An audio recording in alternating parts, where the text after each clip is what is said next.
Fun fact number 148. Another small hat. 148.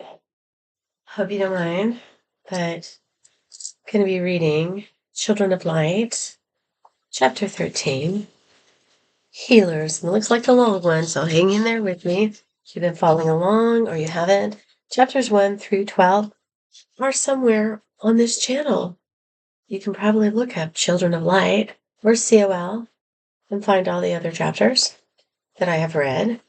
Some I've read well, some I have not. Some took to take 5 because of interruptions and other stuff. So this is chapter 13. I know I look so gorgeous right now, but I have to become a nerd just so I can read this to you. Is my hair kind of... maybe it's the hat. I don't know. Anyway, that might be a little seizure-inducing with the hat and the top. I don't know. I hope you can hear me, because I'm mumbling again. I don't know, kind of talking to myself sometimes these days. That's probably not a good sign. It's okay. Chapter 13, Children of Light, Healers. This is Fun Facts, or whatever you want to call it, 148. Trevor, take a pod, Newly said. He sucked the nectar from one pod and then another. He was coming back to himself. As Newly handed out pods and the precious water that remained, the lights floated among the survivors to heal what they could. Inns found Andrea. If she wasn't dead, she would soon be. Inns entered the torn body of Andrea and cried out to his fellow lights. I will stay with this human on the journey home. The healing process may take that long, and I may need help. Sips, the most cunning, yet most afraid of evaporating, saw Andrea. Sip's soul went out to her, pain. His fear left him, and he joined Inns in the search to heal her wounds and bring her back. Halo went to the other humans. Halo's light first entered Vladimir, and he jolted upright in the ashes. The white ash clung to his black skin, and he wasn't sure where he was. He saw Newly and Trevor handing out pink pods and water, and heard a voice in his head say, "Now that's better, isn't it? Let's get a pink pod for you, and then I must move on." Vladimir found himself walking towards Newly and saw lights flitting around. He acquired the sustenance he needed, and a light came from inside him and went over to Hobarth. Halo entered Hobarth. Halo felt some resistance but continued its healing process. It heard a voice. "Who are you, and what are you doing inside me? Are you trying to possess me? Take my soul? Leave me then." Halo answered, "I'm the one known as Halo. I tried to help you back to yourself, Hobarth. You are needed. Awake." Hobarth jumped up and shook himself, shaking Halo out of his body and into the ash, then yelled, "Get out of me, you demon!" Halo arose from the ashes, and Hobarth yelled obscenities at it. Halo looked around and saw the gnomons in human form had been healed by Illo, Tri, Yu, and Aura. All were reviving except for Andrea, in which Inns and Sips worked until her body gave off a glow. Hobarth saw this too and said, "They are killing her. Make them leave." He held some water in a gourd and pointed it at the light. He squirted the water at the light. Nothing happened. The water went through the light and beautiful music was heard. Lily began to laugh and said, "Oh, Hobarth, what are you doing? Don't waste the water." Hobarth looked perplexed. He had felt from Zeus that there were creatures on this planet that could harm the crew, and that spraying water on them would cause them serious injury and much pain. He realized his senses had been diminished since the crew had arrived on the planet. He had been overwhelmed with a great sense of love and of hate. He had shut down some of his capacities purposefully to avoid feelings, but some had been blocked by an unknown source. He never felt so lost and confused in his life. He turned and saw Tyla. She smiled. He reached his hand towards her, and she grabbed it. They hugged. He felt safe and sure of himself again. These lights were bad news. There must be something he could do. How could the lights be bad? There was Newly, and she was alive. He wanted to rejoice with her. She looked softer, happier. She looked like a child that had been brainwashed by some outrageous cult. Tyler whispered in his ear. They only saved her to entrap the rest of you, so they can destroy you in their own way. See their forms? They look nice enough, but you're right. They are demons. Look what happens to Andrea. Hobarth understood and realized that he had to go along with them and try to get close to their leader and kill it somehow. He told this to Tylo. She agreed. Songs of discord came from the lights. Be careful, Hobarth. They will destroy you if they discover your mind, and they can do that. They joined the rest of the group. Tyler whispered, Don't let any of these disguises fool you. Demons come in all forms. He squeezed her hand, and she squeezed his hand back. He finally felt he had won Tylo's heart. He could have skipped through the desert with Tylo by his side. Pox watched them carefully. He knew they were up to something. At least he knew Tylo. Nobody spoke until they reached the end of the Forbidden Zone and entered the desert, where there were enough pink pogs to revive everyone fully. Newly administered to Andrea the best she could, but her life seemed hopeless. Inns and Sips said they were doing the best they could, and they all seemed to manage, all they seemed to manage was to keep Andrea from slipping into the great void. She was unconscious, and they said that they could not communicate with her, but that her pain was very real. Gangrene had set in on Andrea's wounds. There was nothing new they could do.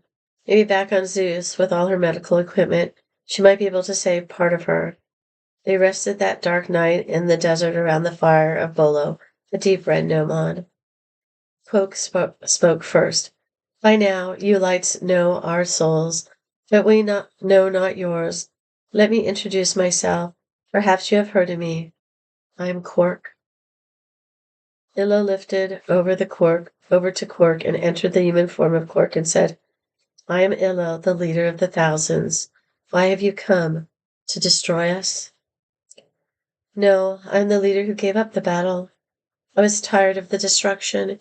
Even though it is my nature, they banished me to the caverns under our temple, and Jorar became our new leader. Nagar extinguished Jorar. Nagar is very destructive and apathetic, but stupid. I finally escaped the caverns with the help of our friends. The one here you must fear is Tylo. She is still not seeing the light. We hope for Hobarth to join soon. Our gift is that Tox will return to spy for you when he returns to Nagar. He will say he escaped. Illo said, I trust Quark. Halo will ride with you, so you may communicate any time, but I must lead. Illo left him, and Halo entered the human form of Quark. The group that sat around Bolo, the red flame, introduced themselves. Lavender female said, I am Sniff. I'm not brave, daring, or aggressive. I hate conflict. I am peaceful. That is why I was imprisoned. Music floated from the lights, and Quark said, They say welcome, Shift. A gold gentleman said, I am angry. Once Nagar did not appreciate my humor. I was always partial to Quark as a leader. Nagar knew. I was imprisoned for this. The music happened again in the same way. No translation was needed. I'm Trevor. I came. The music sounded before Trevor could finish his sentence. Quark spoke. They say they know your story from the newly one. It pleases them to place the name with the image. Trevor blushed. I am Tylo, and I hate you all. If I can, I will destroy you. But perhaps you can change my mind on this. Ah! There was no music. I'm Hobarth. The music went wild. What did they say? Hobarth asked looking at Quark. Quark looked back at Hobarth, confused, and then said, welcome. But that was not what they said. I am Pace, said a woman with orange complexion, her green eyes sparkling, and then she said, I was secretly working to overthrow Nagar. I was discovered. I remember the deaths. I was born in the Wasteland War. Frightened her, for he was born there too. They talked of memories, pain, and the beginning of their lives at the edge of the wasteland. It was unusual to meet one of a by birth that wasn't carried on the comets, but created from the love of two who were trained to hate or dislike one another. Music sounded. I am Vladimir. Music toned once again. I am Smike. Smike, a pink fellow with blue eyes, didn't tell his story. He looked very sad, not angry, but sad. Quark said, Smike feels too much. That is why he joined us in the cavern. Music hummed sweetly through the air, but it did not change Smike's expression. I am Tox, a byproduct of starring in Noman love. They loved each other so much they wanted to create me. They did not transform. They died in the attempt to create me. Nager has always been suspicious of me for that reason, but I have proved to him that I am one of his most worthy and trusted subjects. While I have burned inside against all Noman thought, he killed my closest and dearest comrades in front of me. I even executed a few in water pools or by forcing captured Starians upon them. He executed my mate and love of my life. I did not flinch or dissolve ever. I knew I would have to sacrifice all to see my dreams of a better SETI become reality. The time was ripe when we discovered a new life form had dropped upon our planet out of the sky. I knew my chance had come at last. The plan is, after I talk to your leader, I will escape. I'll return to give Nagar and Shub false knowledge and spy for you. There are others at the temple that will follow the new way. Very few will resist change. Many of us have been waiting a long time for this gift, this chance for one SETI under the two suns. He picked up a pink pod and cracked it, and let the juice inside fall to the ground and said, For those who have gone before. The others followed his lead, and beautiful music and singing began. Vladimir taught them how to sing Amazing Grace, and Newly sang her favorite song as Trevor looked at her from across the fire of Bolo. All rested peacefully that night. The next morning, Quark told them what he had learned from Halo. We have 3 days' journey before we reach the village and the Starian temple. It is 5 days to Mount Neutrino. We came so close to our goal during the war. I'm glad we did not succeed. Tylo heard this and lit up inside. She would know how to make the Nomons victors over all SETI. She would be sure to be the next Nomon leader. She would let Tox destroy Nagar and Shub and then step in to become leader. She was truly happy at last, and she turned to Hobarth and finally kissed the unbearable creature. She thought, I will keep Hobarth as a pet. He will be amusing. Hobarth took her kiss and savored it. It wasn't how he had thought it might be. But he was still enthralled and happy that she granted him such a favor. He said, I love you, Tylo.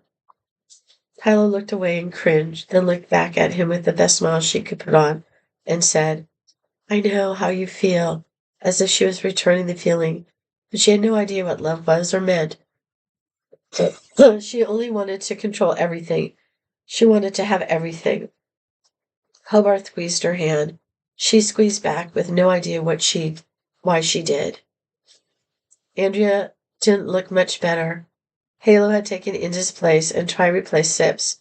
Inds and Sips flew ahead of the rest to speak with Ryan and be revived. Illo spoke and Newly translated. It is 7 days until the Festival of the Comets. The festival is held on a mesa at the rock at the foot of Mount Neutrino. We will arrive back in time for the blessed event. The nights become darker so the comets can sing. The group of fellow wanderers reached the area of foliage by midday and ate fruit. Vladimir and Smike carried the makeshift stretcher holding the glowing and dying Andrea. Quark walked beside Vladimir and talked with Illo about politics and music. Trevor walked with Schiff, Case, and Henry. They talked about their lives and their journey. Trevor had discovered as they walked along that his sight had fully returned. Most of the lights flitted around Newly and Tox. Hobarth and Tylo followed, and Bolo brought up the rear by himself. Bolo felt he had missed out on the previous night's talk, but realized Henry would take his place tonight and he could speak. But he was pretty shy and was trying to think of what he was going to say that night. Bolo spoke. I am Bolo. Red flames are usually the most loyal. I was too. I can't describe what changed me. Perhaps it was time. I just knew I could not go on the way I was living. I was the one that helped burn the man. I am sorry. It hurt me to do so. I am just accustomed to following the crowd. But I can no longer do that. I was in prison for asking questions. Now I am free. Timed, as if on a breeze, all slept. The next morning all three life forms traveled well. The 3 days went by easily with song and the darkening sky. Inns and Sips arrived at the village and were summoned to Ryan's quarters. Ryan, they are alive, In said. I know, Ryan replied in a stately manner. There is one that is injured so that we can only sustain her life. Even with our strengths and powers combined, she needs you, Ryan, In said. I will not fly out to meet them to save her, Ryan replied. Her wounds are becoming worse, blurted Sips. I cannot go because of the creature known as Hobarth, Ryan replied. Then we shall return to Sips said. This is unlike you, Sips. You never volunteer or speak against my wishes. No, I need you here to prepare for the festival, said Ryan. The others will have to sustain Andrea. When they arrive here, have her brought to my space in the Ancient One's temple. Yes, Ryan, they replied in unison. When they left its presence, Sib said, What has happened to Ryan? It would go to Regasun and back to help or save anything. Ryan is our leader, the true light of all Starians. Why does Ryan resist its true nature? Why does Ryan resist its true nature? I think there are things at work here we should not know and could not comprehend. Let us leave these thoughts behind and know that Ryan knows what it is doing, said Inns. When the group arrived at the village, there were some Starians that had transformed into human form. They walked up to those who arrived and administered food and water to them. But first they hugged them and said, Freedom to you. After this, what was left of Andrea was carried into the temple of the Starians by Trevor and Vladimir, where Ryan awaited them. Why are you bringing Andrea here, Captain? Vladimir asked. I don't know. The room was full of a great light that encompassed everything. Trevor and Vladimir felt a great musical voice inside that said, I'm here. The building was made of marble pillars and high open arches. There were no statues, no furniture, and no distinguishing marks that made the great room look like anyone lived there. Who? Trevor asked with a start. I, Ryan, was the reply. I will greet you in your human form when Andrea and I can greet you together. A few lights flitted into the room. These are my assistants. Ariel, a friend of Newly. A white light glowed bright and then faded. Here is you, who traveled with you. The multicolored you glowed bright, then faded. Here are Tema, Ni, and Forlock. In your language, they are my lights in attendance. I will help Andrea, and they will watch me to make sure I do not slip away. You are allowed to stay and watch, so you know I do not harm her. They carried Andrea into a room next to the large hall. The room had one large bed and two small beds. They put Andrea on the large bed. The two small beds are for you. This may take some time. You may become tired. Otherwise, you may sit on the large bed with Andrea, if you feel the need. You may hold her hand, but do not be surprised at what you feel. I go now. As Ryan entered Andrea, the room grew darker, but Andrea glowed. The other lights in the room transformed into human form. A pale woman with large brown eyes and long brown hair in a lavender dress. Ariel. A man with an opal look about his skin and white hair and a brown tunic. You. And the three very rosy-colored women with pink hair dressed in tan tunics. Tema, Ni, and Forlock. Andrea's wounds began to heal instantly. After hours and hours, when Vladimir and Trevor were just about ready to fall asleep, Andrea's eyes opened, and she screamed. Vladimir jumped up from the bed he was sitting on and grabbed Andrea's hand. He had forgotten Ryan's warning. Immediately he felt a warm sensation go through his body and touch his soul. The feeling was a sense of great love and tenderness, so great in fact that tears not of pain but of joy streamed down his face. Andrea's screams of pain continued. Trevor gently held her other hand, and he too was touched by the sweetness of the life that was inside Andrea. A sense of overwhelming peace flowed through him. Andrea's screams were heard throughout the entire village. Hobarth was sleeping in one of the houses when the screams woke him. They're killing her, he thought. He ran out of the house in the nightshirt and cap they had given him and ran to the large marble building. When he tried to enter Andrea's room, a tall opal gentleman stopped him. Hold, he said. Hobarth said, They're killing her. Let me in. Please go back. Trevor popped his head out the door. Hobarth, what are you doing here? Go back to sleep. We're witnessing magic, beautiful magic. They brainwashed you, too? I'll leave. But you better be protecting Andrea, Captain. You better be fulfilling your duties as a captain.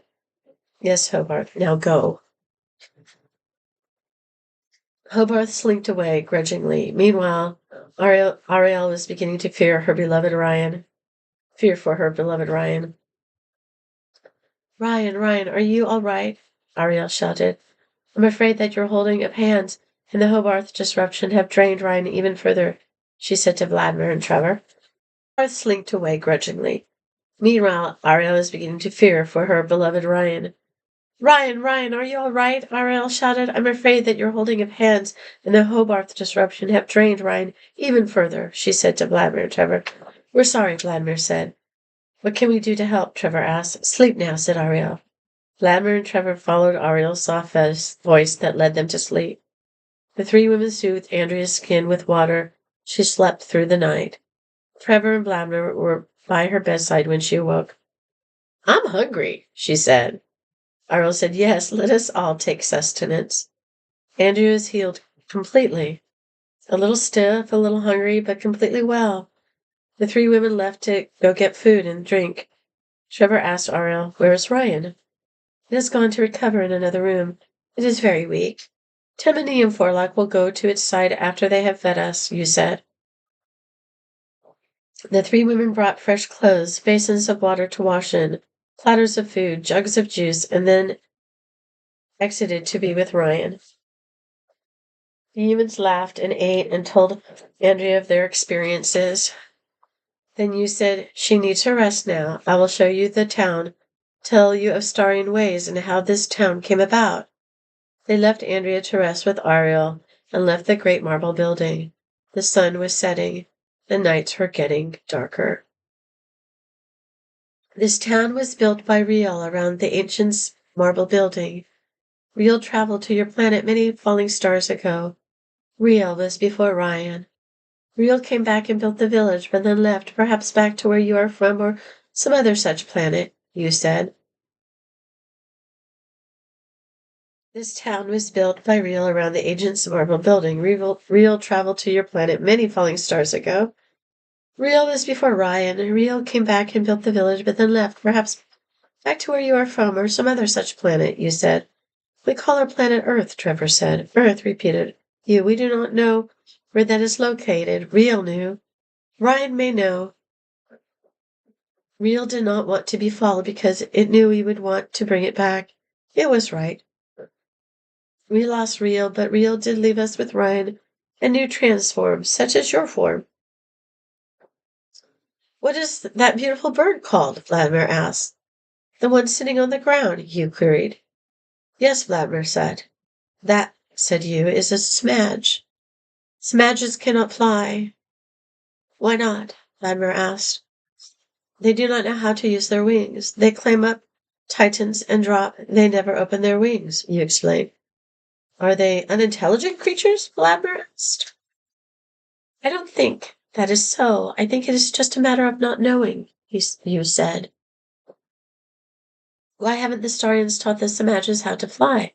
Asked Vladimir as they walked towards the houses prepared for Vladimir and Trevor, where the sky turned black.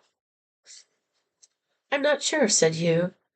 Perhaps it is due to the fact we believe in leaving things to their own nature, or we never thought to teach them. But I'm sure Ryan would say it is not our place to teach the Samajas how to fly. That is someone else's destiny. For it was right for us to teach them, we would have. It seems to be Samaja's goal in life to fly. But the silly birds request no help, and even seem to flee from any that may have the gift to show them. Perhaps it is their pride that stops them. Perhaps they just haven't found the right teacher. For some creatures, it seems that the trials of life are much more difficult. Goals that may be easy for one to obtain may be quite difficult for others to attain.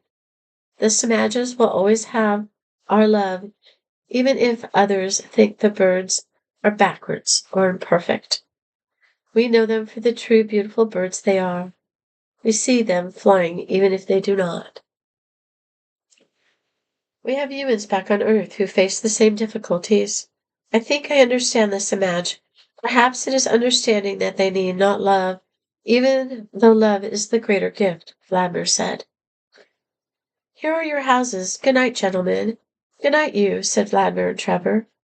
The next morning there was a great feast in front of the steps of the ancient marble building. All life forms faced towards the stairs. There was a purple awning over the door to the edge of the steps. The awning was closed in front with soft white curtains. There were banners and ribbons of multiple colors, gently caressing the air and surrounding the pavilion. Laughter and music echoed through the crowd. The music was played on instruments reminiscent of England in the 16th century. An apparent fairy tale quality flowed through the Starian way of life, from their village to their animals and their music. What is the feasting for? Trevor asked. I'm not sure, Quark said. I must be leaving soon. Toss said. When will I get to council with Ryan? Ryan is probably still recovering, Vladimir said. Tribe replied to all their crews. The feasting is an event to prepare for the trip we take to go to the Mesa by Mount Neutrino for the Festival of Comets. At this point, the curtains parted and Ariel stepped out in the sunlight. She said, Welcome, fellow travelers. The crowd echoed back, Welcome. Ariel then said, I would like to introduce to you a friend who's come far to be with us today. The soft clouds, a curtain, billowed, and Andrea stepped forward, glowing and beautiful, in a long red dress, where Ariel said, Andrea. The crowd applauded. Hobarth was astonished. Andrea bowed and said, Thank you so much for your warm welcome, and for bringing me home again. Thank you. She took her place on the other side of the awning. Temeni and Forlock walked out from the curtain and curtsied, then lined the stairs on the left-hand side of the awning by Ariel. Andrea cleared her throat and said, I would now be most honored to introduce to you the most wonderful creature I've ever met, the reason why I can now face you all, the spirit of love transformed. Ryan. The curtains glowed bright and slowly opened. A visage never seen before by the Setians or humans walked through the opening in the curtains. There was silence. Trevor whispered to Vladimir, I thought Ryan might be a man. Vladimir smiled. He knew better. He knew such great love could only come from an extraordinary female, and she was. She wore a white dress that flowed below her knees, cut in triangular edges. She wore a dark purple sash at her waist. Her skin was a soft white like the clouds when they hide the sun. Her hair was mostly a feathery white, but streaks of silver gray flowed evenly through the white with a natural care. Her hair was straight and soft and flowing like a horse's tail, or tree leaves against the sky, or an ostrich's feathers. Her eyes were black. When she moved, light followed her, surrounded her, and emanated from her. She was shapely and strong, but flowed gently as she moved. She smiled, and hearts melted. She spoke in a soft, low, melodic voice, like running water, like your soul. When she spoke, the words themselves were meaningless. The sound of the words as they formed held all the wonders of creation. Welcome, all gentle creatures, she smiled. This is your Orion as I would be human. I hope it pleases you. Let us rejoice and prepare for our journey. We have 2 days traveling ahead of us, all. Let us make ready. The crowd applauded. Others wept at her beauty. So this is Ryan, thought Hubbard. How could something so beautiful be so evil? Maybe I'm wrong. Maybe... His thoughts were interrupted. She stood in front of him. Hobarth, she said hesitantly in a searching manner. Ryan, he said firmly and bowed. She laughed merrily. No need to bow to me. You are their leader, aren't you? Are you not? Hobarth replied sternly. Only as your own heart leads you, she said with smiles in her eyes. He looked into her eyes, those deep, dark eyes that seemed endless, infinite. Her eyes could see through him and beyond time. All he could think of to say was, how did you get those smiles in your eyes? As he smiled himself. She returned his smile and then said, King Lear is here. He awaits you now. Hobarth stumbled thank you, while mesmerized by her eyes, her soft skin, and flowing hair. He wanted to hold her in his arms. He wanted to touch her hair and press his lips against her soft lips. She was a bit taller than him. Taller women usually made him feel uncomfortable, but he could care less that she was 4 or so inches above him. He started to move closer to Ryan when Tyler grabbed his hand and said, Hobarth, come over here. You must see this. Tyler then proceeded to drag Hobarth away from Ryan. Don't you know a kiss given to that creature could kill you? Hobarth awoke from his dream and squeezed Tyler's hand. Thank you. You saved my life again. She must have had me under some spell, Hobarth said. You were actually doing the right thing, but I could see you were getting dangerously close to her, and that could be fatal. Keep your perspective. Don't get lost in her eyes, or we are all doomed, Tylo said.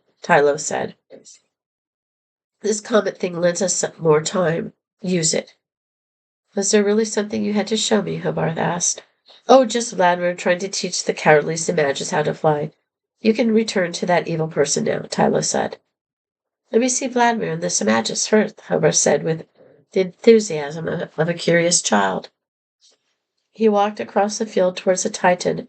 Andrea and Nulia Tox were sitting on the ground watching Vladimir, with about 8 Samajas surrounding him as he was jumping up and down, flapping his arms. Come on, fellas, come on. You can do it. Vladimir picked up one of the Samajas and pulled open its wings and raised them up and down in a flying motion. He picked up another and did the same. Hit all the Samajas on the ground, flapping their wings up and down, and then he ran and flapped his arms. The Samajas followed him. The Samajas had grown in numbers to 20. They ran and flapped their wings, but never got off the ground. Vladimir sat down and said he was tired. They will never fly, said Yu, approaching the group sitting under the Titan watching Vladimir and the Samajas. Don't listen to him or any of the few laughing fools around you who torment you. I believe in you, Pace said. Vladimir stood up with these words and ran around again in the same manner. After some time he sat down again and said, I give up. Now you Samajas are the ones that torment me. One Samaj, very bravely, climbed up to the top of Vladimir's head. He spread his wings and flapped them, and then jumped.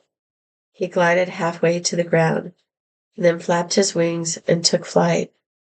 A song so sweet, never heard before on Seti, as such great joy floated from this flying Samaj. Yu, who was now standing behind the seated Tox, said in awe, We have never before heard the Samaja's song. Not one sound has come from a Samaja's beak before. Look at him fly. All the other Samajas climbed to the top of the nearest head and followed the example of the brave Samaj. Vladimir, you taught them how to fly, Newly exclaimed. Vladimir replied, I think they always knew how. They just needed someone to be interested enough, to believe enough in the fact that they could actually fly. And sing. They needed someone to care enough, like me, who was pained by the fact that they seemed unable to reach their goal. They needed to understand why it caused me pain that they could not fly. They needed to care about my feelings and me in order to give them the courage to do what they always knew they could. They needed someone to see the beauty of their soul and set them free. Just as Ryan and all the Starians have set our souls free, our true beings are alive now, and so are the Samajas. You are truly gifted, said Yu with tears in his eyes. Truly. Talk said, yes, this is how life should be. Speaking dreams and sharing our souls without fear.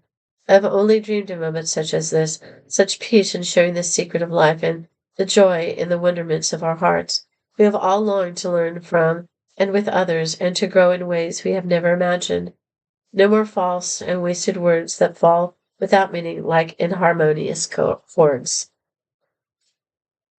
The truth is in you, said Halo, a woman with golden hair, golden skin, and green eyes. There was a hush of wings flapping and a hush of hearts streaming.